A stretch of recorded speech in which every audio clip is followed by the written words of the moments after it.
Hi, I'm Arif Akil. I'm a beginner student of sacred reality, philosophy, Gnosticism. So, in this video, we continue to explore into Professor Chittick's fascinating book, Science of the Cosmos, Science of the Soul. And today, we explore Chapter 3. Chapter 3 titled Rehabilitation of Thought. So, a bit of a recap first. Chapter 1 starts, Professor Chittick teases us by telling us about a vanishing heritage. What is this heritage that is vanishing, that is disappearing? He uses his big fancy term, intellectual knowledge. He introduces that intellectual knowledge in Chapter 1, what I like to call soulful knowledge. Chapter 2, he goes deeper into intellectual knowledge. What are its components? What does it consist of? How do we achieve intellectual knowledge? How would someone who actually has intellectual knowledge, would I see the world today? By the time you come to Chapter 3, you begin to actually question, is this discussion even relevant? So we're losing intellectual knowledge. So what? Isn't this some glorified ivory tower thinking? Or does it actually address the very real concrete problems that we face today in the beginning of the 21st century? Not really the beginning, we're good 24 years into the 21st century. So, to answer this question, if intellectual knowledge and the search for it is actually relevant, we're going to explore. We're going to explore 1. What is true thought? 2. What is the science of wisdom? And 3. How does this bring about personal transformation? But first of all, why is this important? Why is this even relevant? Because, my dear viewer, despite all your Google and ChatGPT, despite all your technological progress in thoughts and ideas, you can't deny that your life feels fragmented.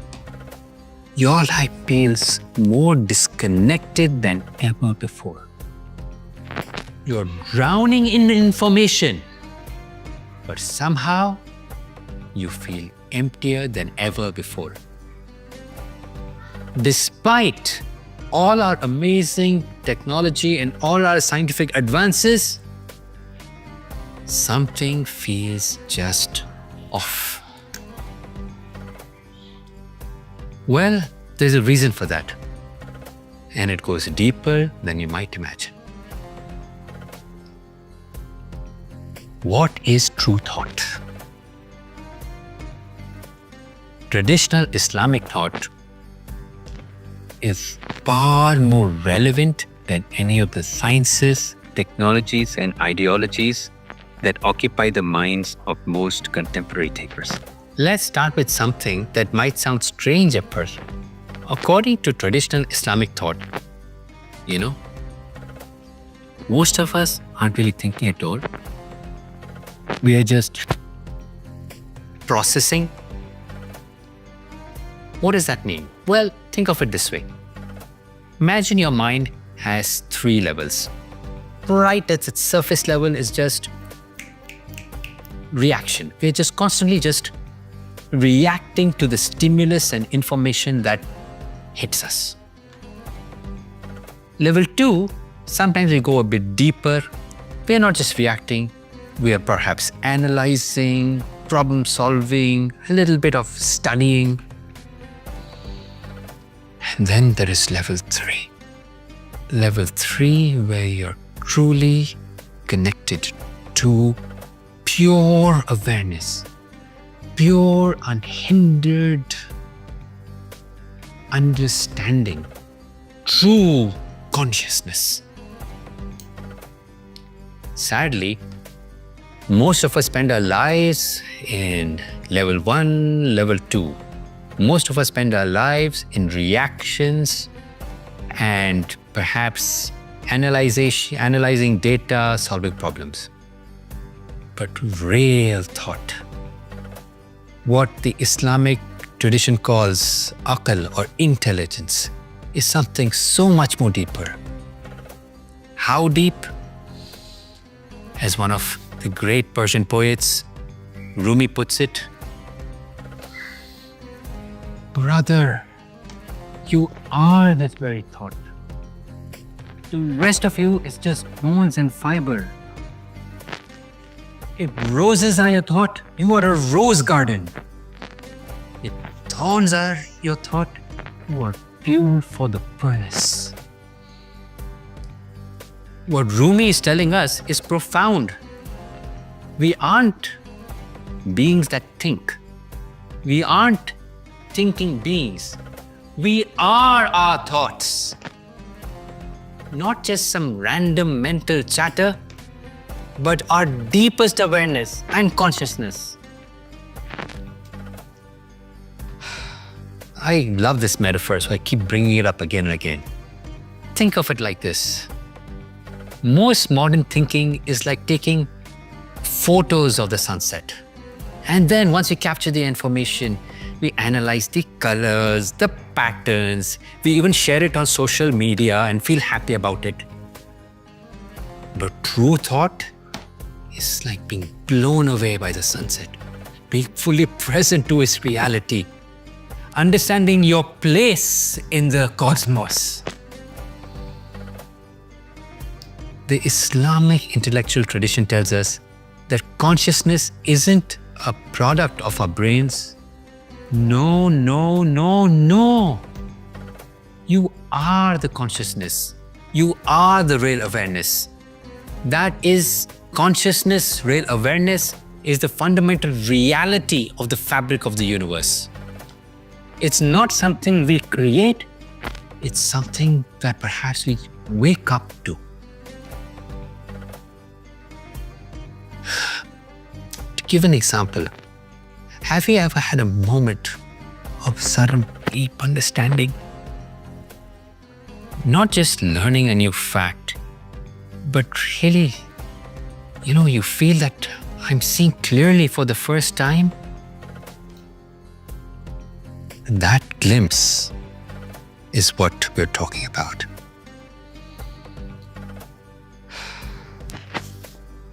But here's the challenge we face today. Our modern world is designed to keep us in the first two levels of our mind. We are constantly just reacting, processing information, solving problems. And while these activities are necessary, the problem is they prevent us from accessing the true deeper levels of understanding, what the tradition calls intelligence, pure awareness. This isn't, ivory tower thinking. This isn't some philosophical theory, because it has implications on how we make decisions, how we form relationships with each other, how we find meaning in life, how we connect with what's truly greater than ourselves. Well, there is good news. And the good news is that this capacity for deeper understanding isn't something that we need to acquire. It's already within us. We just need to learn how to access it. But to understand how to access this deeper awareness, we first need to understand something crucial about the nature of wisdom itself.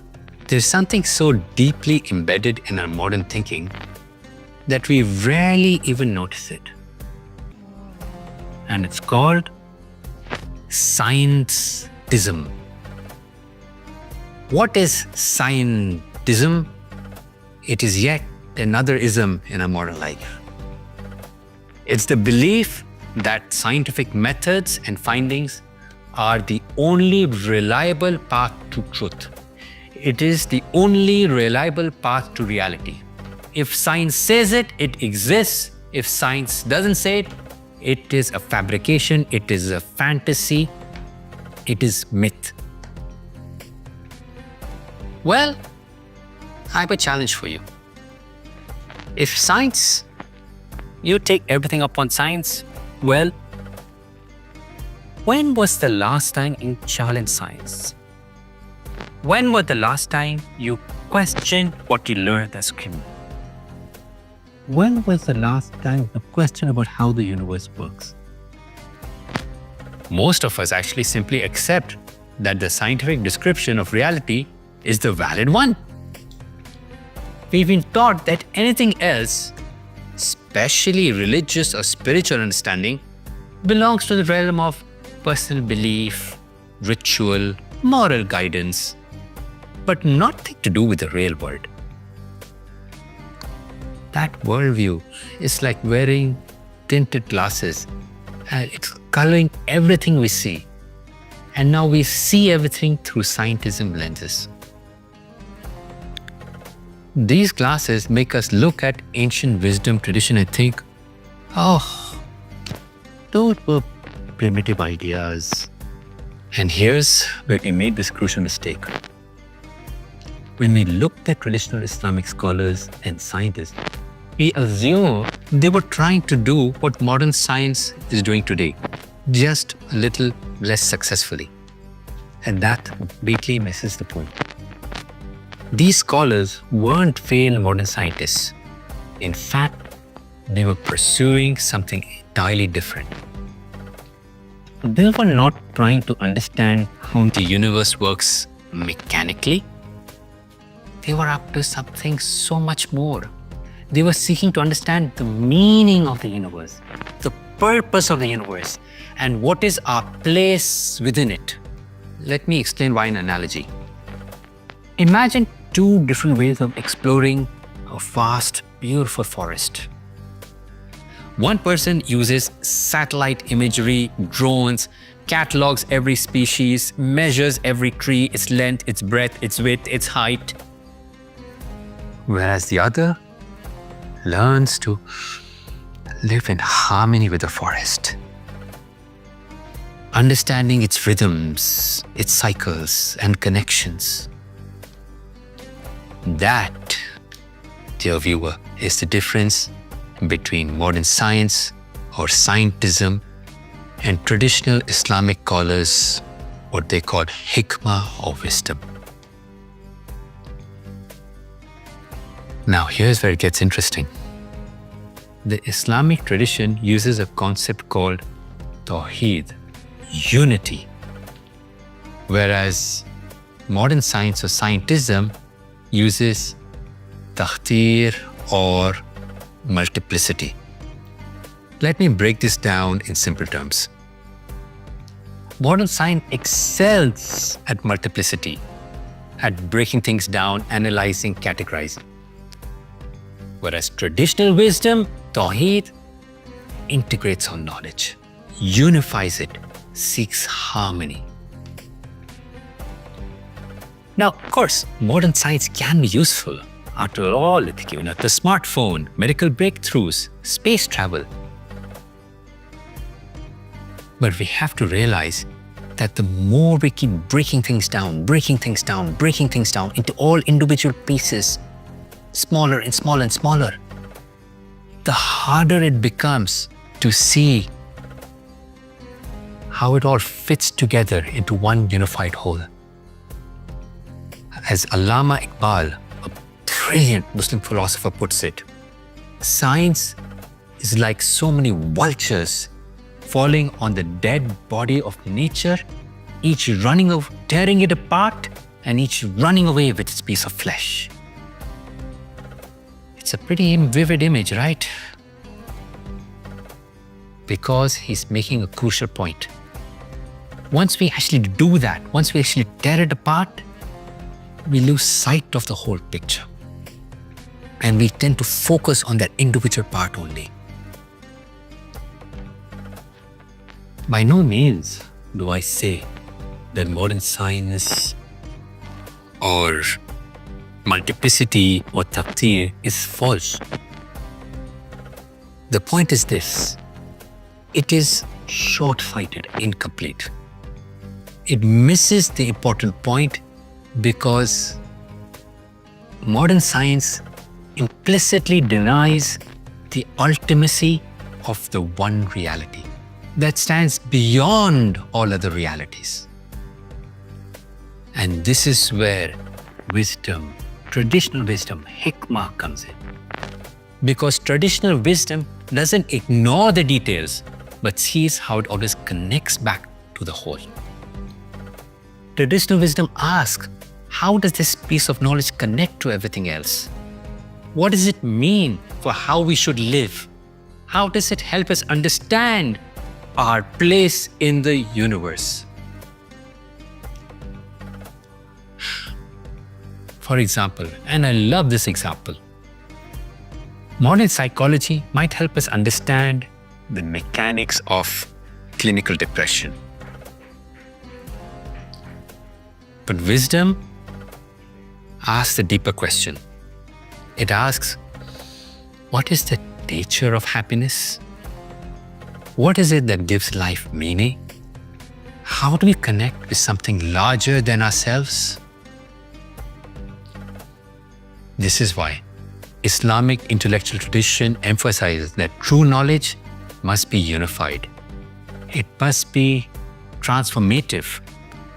It should transform us and change how we see and live. And most of all, it has to be personal. It has to be discovered through our own self-realization. So here's the big question. How do we do it? How do we acquire this holistic vision of wisdom? How do we get connected and stay connected to the greater reality, to the sacred? The answer lies in something called tahkik, or verifying through personal realization. And that's what we're exactly going to explore next. There's something profoundly different about traditional Islamic learning that might surprise you, which is it is intensely personal. And when I say personal, I don't mean that it's private or individual. I mean something deeper. In this tradition, you couldn't just read about wisdom in books or memorize what others have discovered. Each seeker has to experience and verify truth for themselves within their own consciousness. And this is tahkik. This is the journey of personal realization. I mean, imagine if somebody told you about the taste of honey. They could describe it perfectly. How sweet it is, its texture, its golden color. They could even show you scientific studies, show you its molecular structure. But if until you taste it for yourself, you don't really know honey, do you? Now, from a modern perspective, this might seem inefficient. Yet everyone have to rediscover the truth for themselves. Isn't that reinventing the wheel? But here's the thing. Wisdom isn't like technological knowledge that can be simply passed from one person to another. It's about awakening to a reality that was always there. It's about activating something within your own consciousness. See, you can't learn to see by hearing a lecture about seeing and hear only all day. No. You have to open your eyes and look. That's what traditional Islamic scholars would say, that we all have this inner eye of awareness. We need to learn to open it, learn to look at the blazing sun for ourselves. This understanding changes everything about how we approach learning. It's not about collecting more information. It's about awakening our faculty, our own capacity for direct understanding. What they call the universal breath of awareness, the fragrance of awareness that exists within each one of us. I'm going to close with this quote by another beloved author, our Professor Syed Hussein Nasser. The quest for truth must be carried out by each individual person individually because it is like breathing. It is something no one else can do for us. You have to breathe for yourselves. So, in conclusion, whether you're a Muslim or a non-Muslim, whether you're a spiritual seeker or a skeptic, remember this: your capacity for understanding is far greater than what you'd like to believe. You are not just a processor of information. You are a witness to reality itself. So, it's quite a journey, wasn't it? Even if a glimmer of what I shared connected with you, stay on this journey. Do read Science of the Cosmos, Science of the Soul by Professor William Chittick. The wisdom it contains might just change how you see everything. So, till my next video, take care, keep reflecting, keep smiling. Goodbye.